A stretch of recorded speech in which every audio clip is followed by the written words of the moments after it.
Hey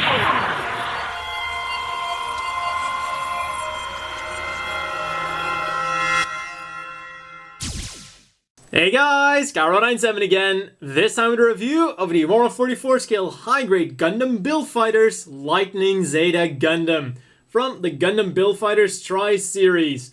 Now for colors, we get the typical Zeta Gundam colors. We get a lot of white, blue for the chest, the shoulders, the arms, a few little details here and there. Then we get some very nice pitch black for the backpack here, also for his tail. Then we get some really good looking red to kind of finish off. That black goes really well together. And we get some yellow for the vents.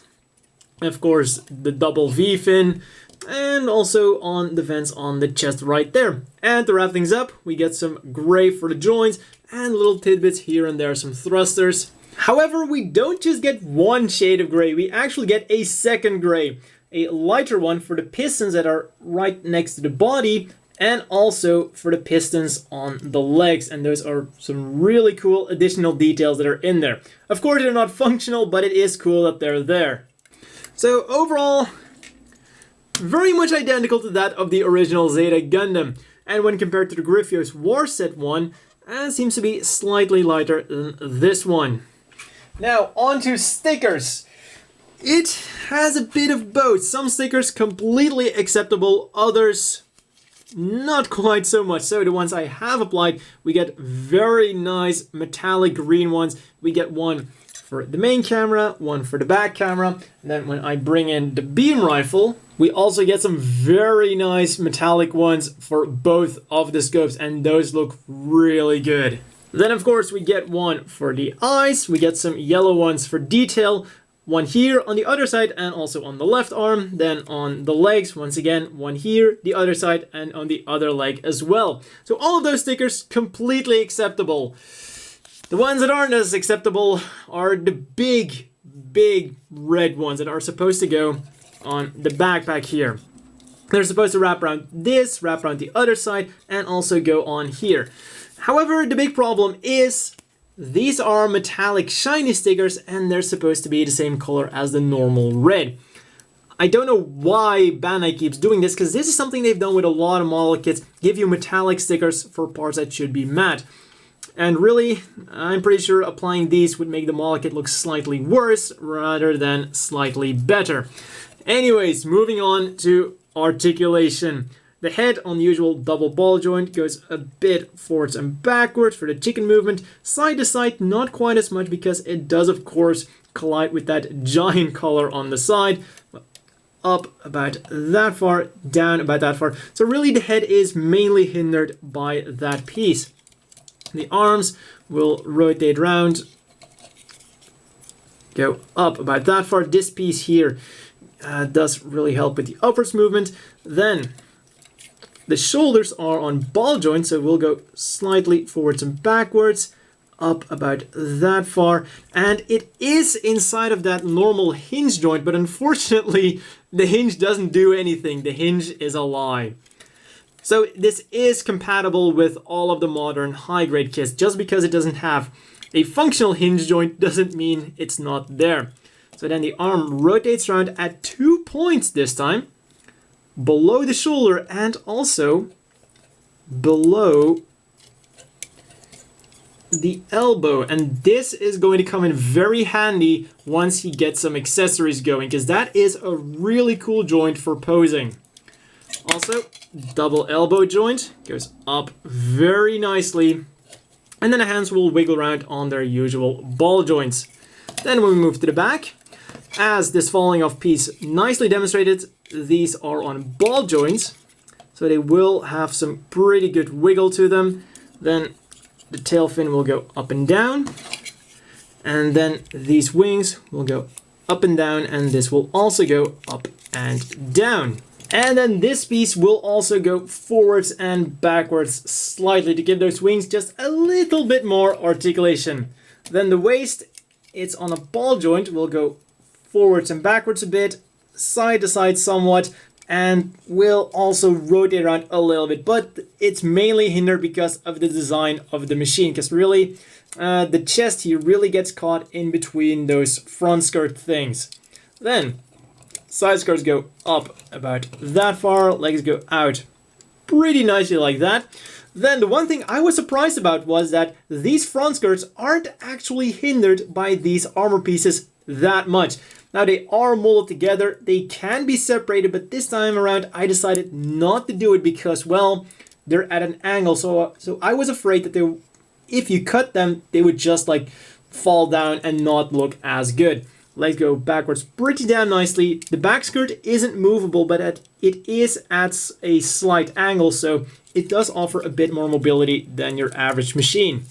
Then the legs will also rotate around. We have the usual jiggle joint with an adapter, well, with a hole for an action base. So it has a jiggle movement there for slightly better articulation with forwards and backwards.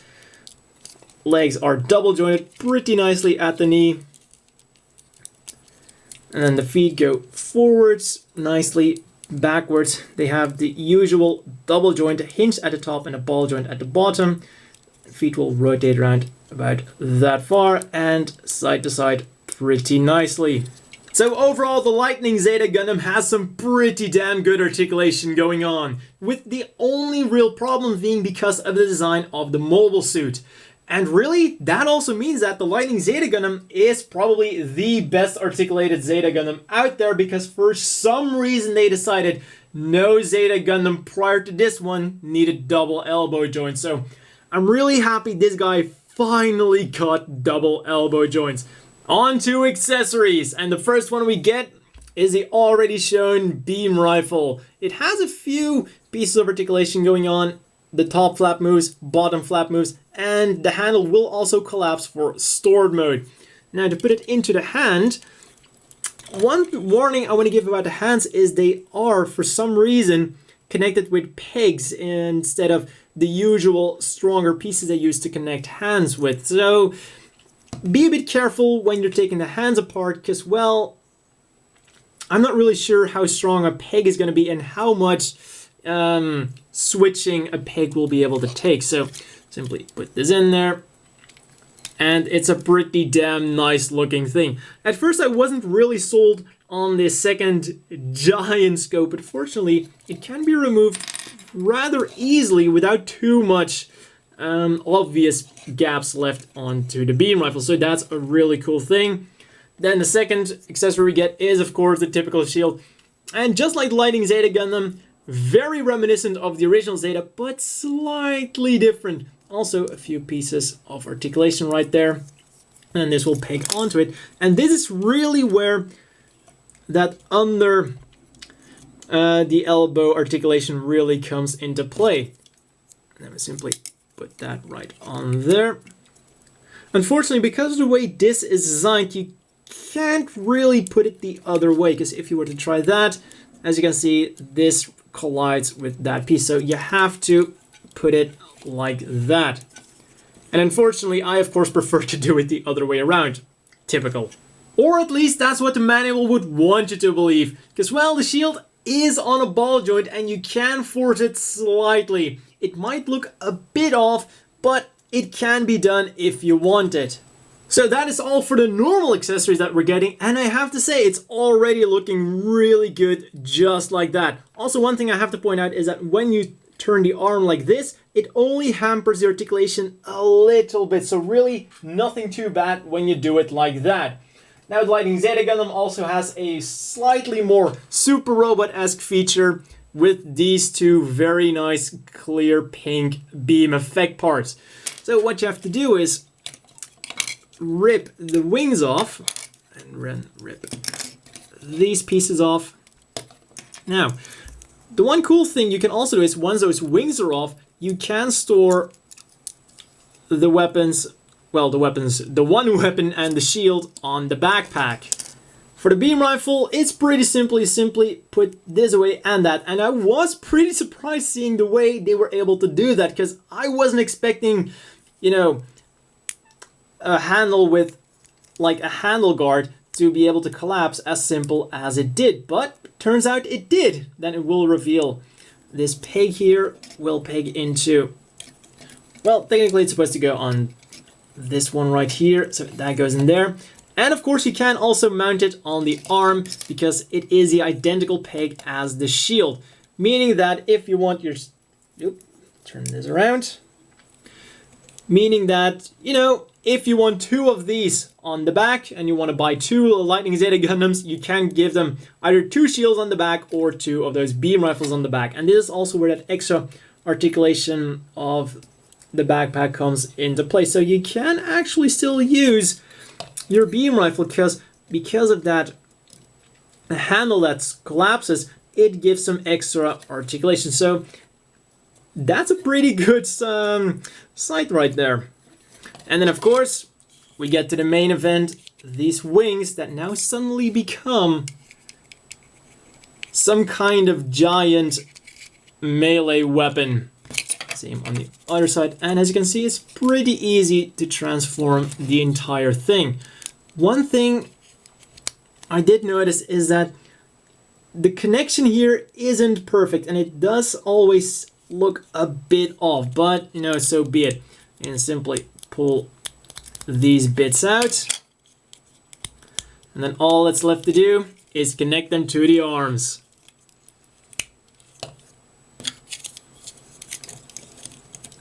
There we go. And of course, now it's time for the Lightning Zeta Gundam's final weapon, the Phoenix Burst System.